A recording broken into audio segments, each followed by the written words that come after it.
This is the Citroen C5 X, and it's neither one thing nor the other. It's also a first for Citroen and at the same time a last. Confused?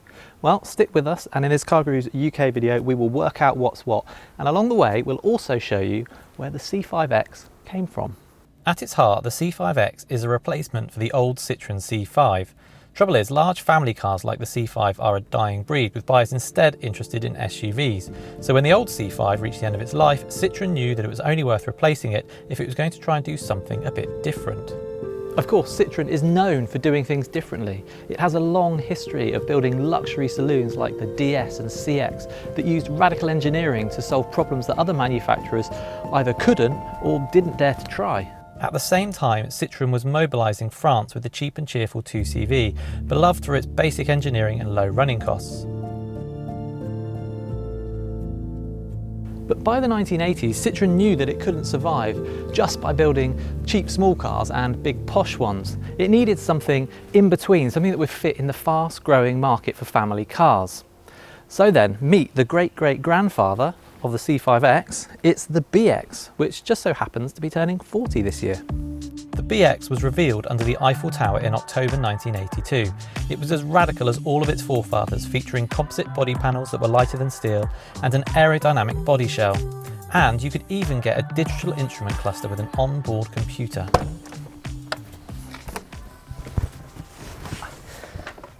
Mind you, even the standard cars are pretty wacky inside. Now, the later facelift Mark IIs were a bit more conventional, but this lovely early Mark I really does show some unconventional thinking. So the clearest example, no stalks for indicators and wipers. Instead, you've got everything mounted in these pods at the side. The idea was to place all the major controls at your fingertips, but there were a couple of downsides. For example, to use the indicators, you press there to go left or there to go right, but they don't self-cancel when you go around corners, so you then have to remember to turn them off again. And while this top spec GT model has conventional round dials because they felt that was more sporty, in lower spec BXs you just had a little window, and then behind the window there was a drum that spun around with speeds painted on it, so you saw your speed depending on where it was on the drum. And the quirkiness didn't end there. You see, the BX also made use of hydropneumatic suspension, which is a system that Citroen had made famous. It basically uses a series of spheres around the car and pressurised fluid to damp out the bumps instead of using steel springs. And as a result, driving a BX is a bit like riding on a cloud of air. And it can also self-level, so no matter how many people you put in the car, it will always remain at the same level. You can also select the ride height manually using a lever inside the car, which means you can raise the car to clear steep inclines or drive through larger puddles. A quirk of this system is that the suspension fluid will slowly return to its holding tank when the car is turned off, which means the BX will gradually sink onto its bump stops when it's left parked up.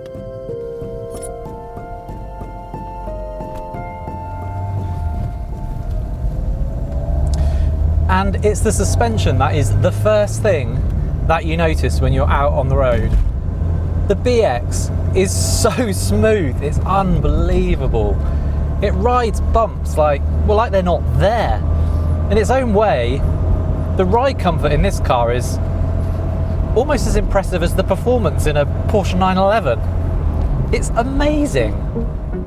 This GT model was the sportiest BX on offer when the car first came out, and it features a 1.9 litre petrol engine with 8 valves and 104 horsepower. Now, by modern standards, 100 odd horsepower really doesn't sound like much at all, but you have to remember that the BX was a light car. It weighed less than a ton, and so actually it feels reasonably quick.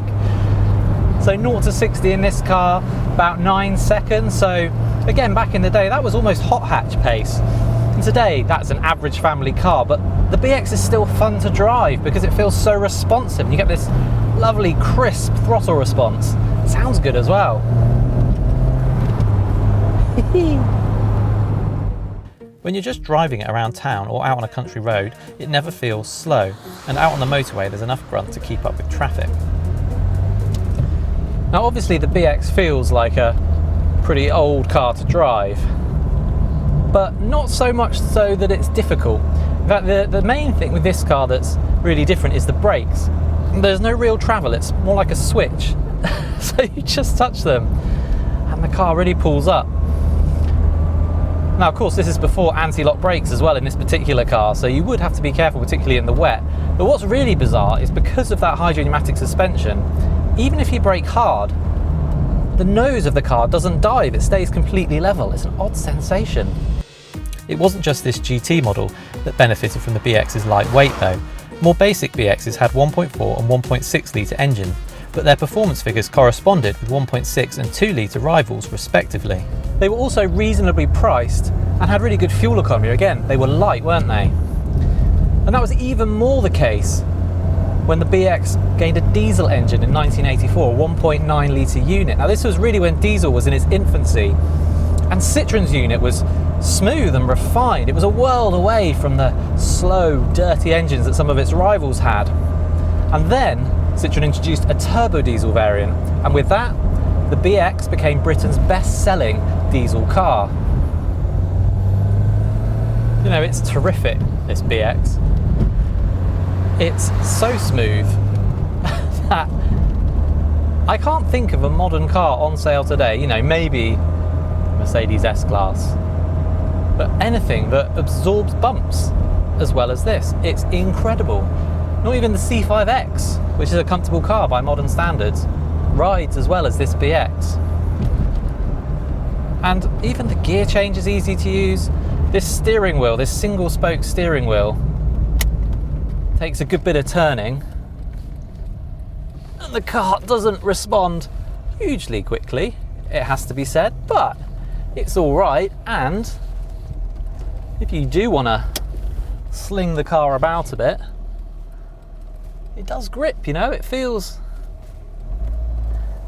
like it's up to it. And like I say, the performance, yeah, it's really not bad. It's just overflowing with charm.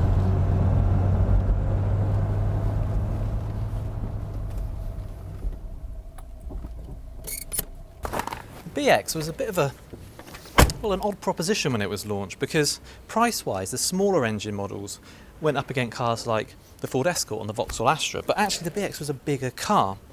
And then you moved up to the bigger engine models like this GT, and this was more like a rival for something like a Ford Sierra or a Vauxhall Cavalier. Oh, wow. Now this is a blast from the past, because when I was growing up my dad had a BX, and I think this is probably the first time I've sat in the back of one since then. I always used to have the middle seat though. Actually, space here, I mean headroom's a bit tight, I'm 5'11", my head is just about brushing the ceiling, but legroom's not bad. It's not as good if you've got a brother who insists on sitting like that, but with just me here, it's okay.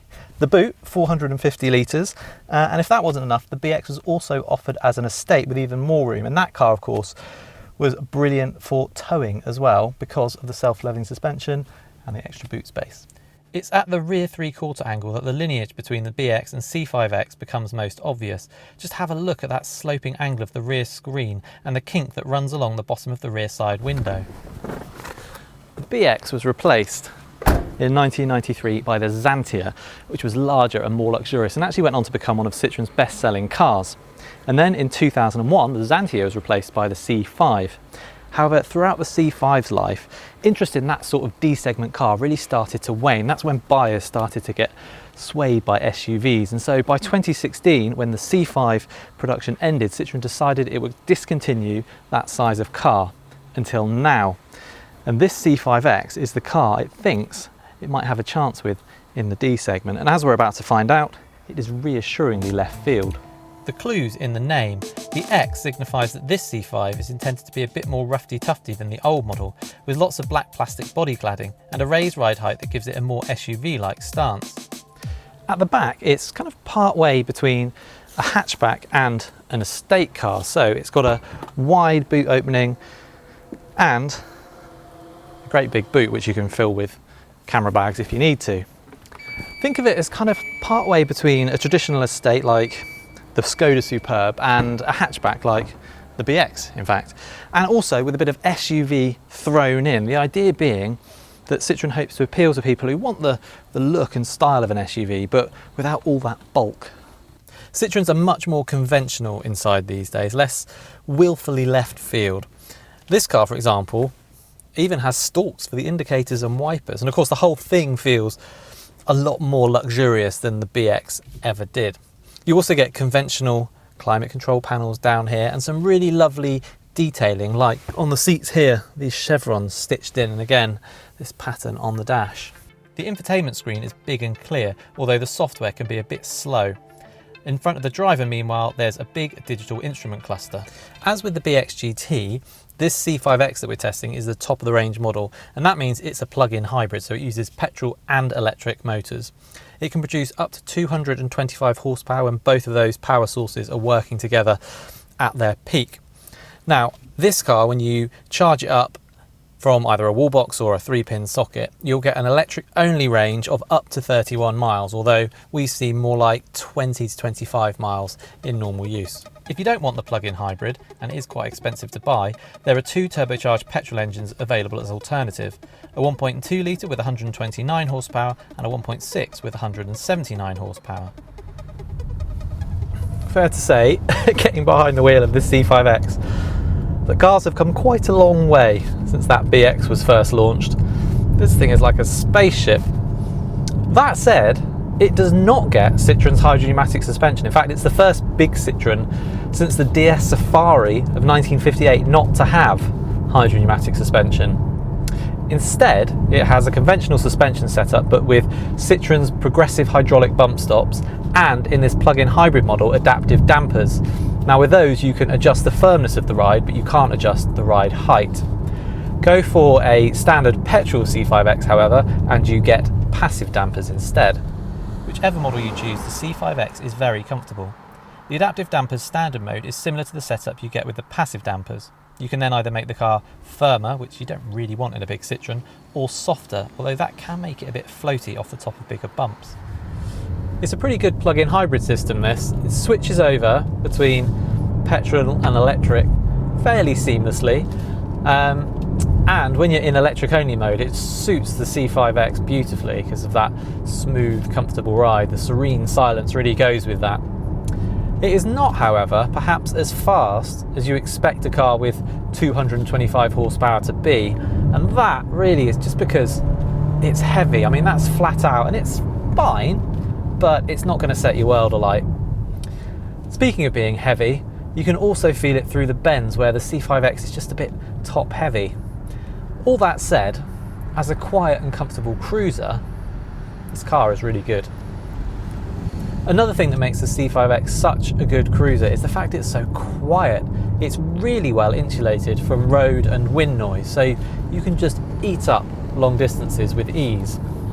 And it's good value too. So for an entry-level 1.2 petrol model, you're looking at around £28,000. And for a fully loaded plug-in hybrid like this one, just under £40,000. So for reference, if you got a Skoda Superb in a similar specification, you'd be looking at about £2,000 more, or a 508 SW in a similar specification, around £3,500 more.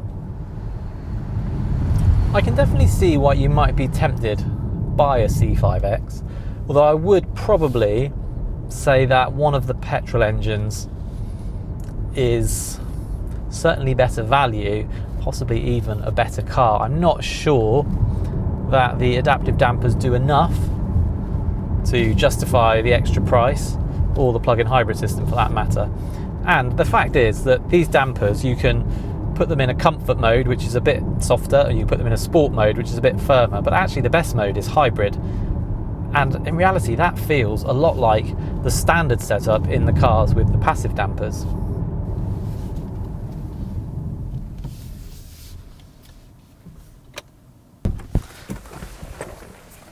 So the C5 X is not as spirited or as much fun to drive as the BX, but it is still very comfortable, and it's good value, and it is incredibly spacious in the back seats.